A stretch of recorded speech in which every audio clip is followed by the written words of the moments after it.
Hi, everybody. Welcome to Talking Books with Tanisha. It is summertime, and I'm late on this, but I figured it's never too late because the sun is still out in many places. Summertime is still happening. We still have a good month and a half of enjoying this time of year. Everyone seems to slow down just a little bit. And it's also a great time to catch up on the books that maybe you've been hearing about or wanting to read and just haven't had a chance to read. It's also a good time to bring up books that maybe you've forgotten about and just some oldies and goodies and also some brand newbies. So Talking Books with Tanisha is always about introducing really fun stories, really great stories um, to you. And this coming from me as a person who just loves to read and likes to be around lots of good stories. So this is the summer haul. I'm calling it the summer haul. This is the books that I want to introduce to you or maybe remind you of. And we have a lot of them. Some of them are right here in the back. These are mostly the ones I'm going to talk about. I'll throw a couple in that are not back here, just so you have a chance to hear and see what also I'm reading. And then we're going to just give it to you for the summertime. Have fun, enjoy. Hopefully, you'll find at least a couple of these that are interesting to you, or maybe you'll find other books that you want to recommend to me. I love it. All right, so let's start off in not any particular order. One of the books I want to introduce to you, or maybe we're introduced to you, is Judy Blume's Deanie. This book is like old. This is like actually one of her first books that she wrote. Um, Deanie takes place like in the 50s, I think it is, maybe even the 60s. It's a book that is, I mean, it's old. But here's the thing about this book, and you'll, I think it's actually more like a 60s, 70s kind of era. So Deanie has scoliosis. It's something that we don't even really talk about anymore because there's been so much work around, like, having healthy diets, keeping lots of calcium in. But that's still a thing. Some people still are really dealing with, spinal impacts. And so she's a girl who's always been beautiful, is kind of being primed to be like a model. And then she is diagnosed with this, and she has to wear a brace. And she has to wear a brace during like kind of the most like probably self-conscious time of her life. She has someone that she really likes. She has like, this kind of career that she's somewhat, interested in, but really her parents, her mom is really pushing her towards it. And she also has a crush. Like, she has like, this kind of like, crush and lifestyle and social life. And she's very, self-conscious about this brace. And she has no choice but to wear it. I love Judy Blume. I've read all of her books. One of those authors, one of my favorite authors ever that I grew up reading.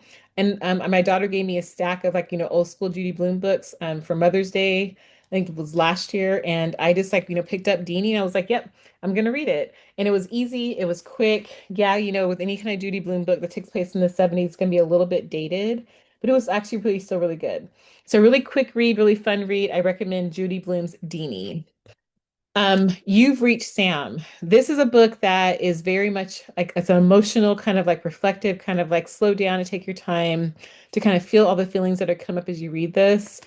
Um, it's about love and loss of what it means to say goodbye. It's about a girl whose boyfriend is no longer around. He dies.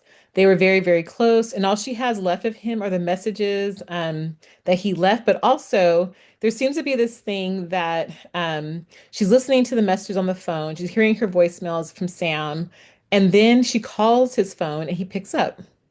I'm gonna leave it there because like there's the whole thing around, what these conversations look like. Are they real? Are they not real? Is Sam actually answering what's happening? What happens when we are dealt with, when we have grief and loss that we're dealt with? And how do we like, kind of manage it? How do we find our way through it? And so we have a chance to kind of go back and forth. We have a chance, as she is dealing with his loss and also like, while he's like alive. So this one is called You've Reached Sam. And I recommend that book. This one is by Tiffany D. Jackson. You've heard me talk about Tiffany Jackson before. She read Monday is Not Coming. She's written Grown. She also wrote Allegedly. Her books in general are just books that are a little bit hard to read because the themes are so hard. Hard but important to read. I should say that. Like you want to avoid Tiffany D. Jackson. You want to kind of jump in knowing that there's probably going to be some kind of social message.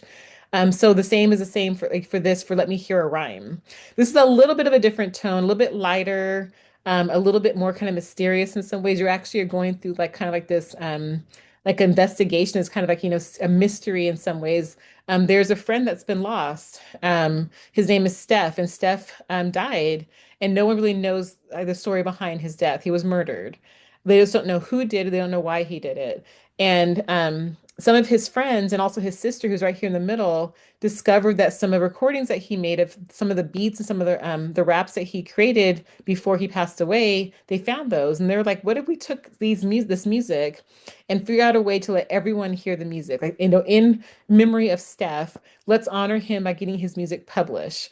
And they kind of set this like little path to do this. But here's the thing, no one can know that Steph is, the person who's on these recordings is no longer alive. That's the secret they're kind of trying to keep. But in the meantime, they're also trying to figure out what happened to Steph. So we start kind of getting into like this story about, what was the cause of his death. The impact of the 90s hip hop movement is really strong in here. It takes place in Brooklyn. And so we see a lot of like kind of like the birth of some of like the 90s hip hop movement. Tiffany D. Jackson definitely takes us into her hometown and has a chance for us to kind of explore it through her eyes. So through like vernacular, through music, through clothing, through hairstyles. It's a really fun, but I think also again important read. She's always going to have a social justice message. So just know that when you get Tiffany D. Jackson, you're going to get something that you're always also going to walk away learning with. And there's music in here that you can kind of like, get yourself into. So I appreciated that one. Love from A to Z. I think that, and this is also one that I'm currently reading. You see, my bookmark is right here. I'm just started this book. I'm super excited to read it. It's about a girl who has been kind of singled out and isolated because she's Muslim, one of the only Muslims in her high school. And she is also trying to meet someone. Her parents have these plans for her and everything. Um, and she meets this guy, and that's as far as I'm going to take it because I'm just now kind of starting getting into it. But I'm really excited about this book and I'm excited to read it and see the story. This is called Love from A to Z. Okay, the next one, Sarah Adams, Beg, Borrow, or Steal. I did a whole thing about Sarah Adams. I wish more of you all had taken a chance to kind of go in and look at it. And feel free to go back and look at it because she has a lot of books, and a lot of her books have overlapping characters. Beg, Borrow, Steal is really about, it kind of goes back into a little bit of the Rome series.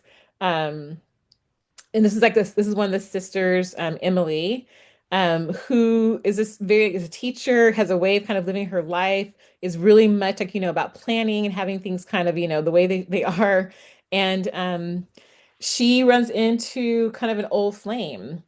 And so this is all about kind of our old flame. And here's the kind of like the pattern of Sarah Adams is that it's always going to be two people who are probably away from each other for a while, have rediscovered each other or find each other in some kind of new way. And there's kind of always like this pull, like, will they like each other, would not like each other? They never really liked each other at the beginning. There's always some kind of tension. And then eventually that tension leads into like attraction. That attraction leads into like a really beautiful kind of fun love story. This is definitely rom-com. It's the best kind of summer stories because it is fun. They're just fun. They're fun to read. They're easy to read. Beg, Borrow, Steal is a really fun book. Like I said, super easy. Um, and Sarah Adams has a new book coming out in this December time, so look for that as well. Um, and I am now, even though I have like on hold and waiting for it to come, I cannot remember maybe it's not Practice Makes Perfect. I forgot the name of the title, but look it up. Look up Sarah Adams. Go to her website. Her books are pretty fun. They're really fun. They're really sweet. If you're a rom-com fan, you'll like those. Okay. Sunshine and Spice. I like this book a lot. It was unexpected. I talked a little about this book also before. Like it's definitely spicy. So it talks about sunshine and spice, and there's some spice in here. So just be ready for that spice, because it's real. This is about they're Canadian, and they are kind of a very like traditional family. So there is a girl named Dev, and then sorry, Naomi is the girl and Dev is the guy. And Naomi was brought up not really knowing much about her Bengali heritage. Her mother did not really connect her to that heritage at all. She really grew up as like Canadian, not so much like, as Bengali. But Dev has a very deep understanding of his culture. And there's some pieces around, Naomi being a business person and trying to get, a contract with Dev's mom, who has this whole, like, the store she's trying to renovate. But she wants someone who traditionally understands her culture. That's what Dev's mom wants. And Naomi is not that person, but she kind of makes a little bit of like, a situation with Dev. Hey, if you teach me about the culture and I can get this contract with your mom, I'll pretend to be your girlfriend because Dev's mom is trying to hook him up with a matchmaker to help him get married. And so it's like this kind of like, fun, like a little switch, like, you do this for me, I'll do that for you. We get to learn a lot about the different cultures that are presented in this book, a lot of the traditions. And it takes place in a way, I think, kind of in a space in Canada that at least I hadn't been aware of, that had so many Bengali families and kind of culture present there. So this is Sunshine and Spice. And again, fun read, definitely spicy. And it's cool. It's kind of nice to have like, different characters sharing different parts of like their culture. I love having books that give me allowed to have windows into other people's ways of being because it allows me to learn from people. And so that's a great one I want to recommend. Okay, the other one, Kennedy Ryan. Now, I've read Kennedy Ryan before. You've heard me talk about her books. The other books that you know from her are and oh goodness, it's so hard when you forget the books when you have like they kind of put on the spot. She has three books of them, and Before I Let Go is one of them. Can't Get Enough is the latest one, like the last one from the three-part series. Um, and there's one right in the middle that talks about Soledad's character, and I actually talked about that one last time we were all together. And just want to let you know that these books are so much fun. I'm trying to get all the tiles free. I should have had them all ready because, oh, here we go. So Before I Let Go, and This Could Be Us. So This Could Be Us, and Before I Let Go are and Can't Get Enough are books that are all about the same characters. There's Jasmine, there's Jasmine, there is Soledad, and there is Hendrix, and they are best friends. And these best friends all have things that they have been going through. All of them are dealing with love and loss and like, other struggles that are happening in their life. And these books are so good. People had a lot of mixed feelings around some of the books that were in it, like Before I Let Go. There was mixed feelings about that. And here's what I have to say is that I think that if you're looking for a book to escape, like a book to kind of really help you, there's real issues that are in the book. So I'm not going to like diminish the story that's in there because there's real issues that are in there. And I actually felt really connected to some of those issues personally. Um, and also it's a book that's really designed for you to kind of like let go and see like, empowerment of Black women, see what Black love looks like, to understand the relationship between friends, how family really plays a prominent role in the Black community. They're really good books for those reasons. Like she has some really good, strong stories. And she talks about, like if I'm going to have an opportunity to give a message, I'm going to give it to you. And she does that in the Can't Get Enough. Like, there's some really clear messages that are happening, some things, some struggles that are happening that Hendrix finds herself in the middle of. And there's a message to be shared. So, yes, this love story is like, oh, it's romance. Like it's not even a love, it's like a romance story that leads to love. This is like some spiciness too. To be ready for that. Hendrix is like the most probably like, spiciest out of all of the girls. So just know you're going to see a lot of things that she's dealing with in her relationship, which will be fun. Probably not something to just be laying around the house if you have younger ones who are also really interested in reading. But it's fun. So situationship is kind of on that same kind of like, little bit of it's right here behind me over here. Her situationship. There it goes. My directions are all funny. So situationship is really about, there it goes, about two friends who decide that their relationships right now are not really worth like the effort and energy. They have a whole season of weddings and other wedding events coming up. So what if they just decided to kind of have like a situationship? Like we need to be together, but I need my needs satisfied, basically is what she's saying. He's always excited for that. They don't even really like each other, but they decide they're going to create a calendar of when they can get together. And this is the kind of like that story. Now, there's going to be some fun twists in here and probably a few serious twists as well. So, I would say start the book, go into the book, let the book kind of take you on a ride for a little bit, and then be ready because there's more to the story than it kind of appears. And I was really excited about that and also really surprised by that. And I enjoyed it. It was different for me. This is a local author, Ian Wilson. So she actually is based in Seattle. Um, and so I'm hoping to have other books I can read from her. So Situationship. This is a book I will be reading on my vacations coming up. I'm taking and packing with me Curvy Girl Summer.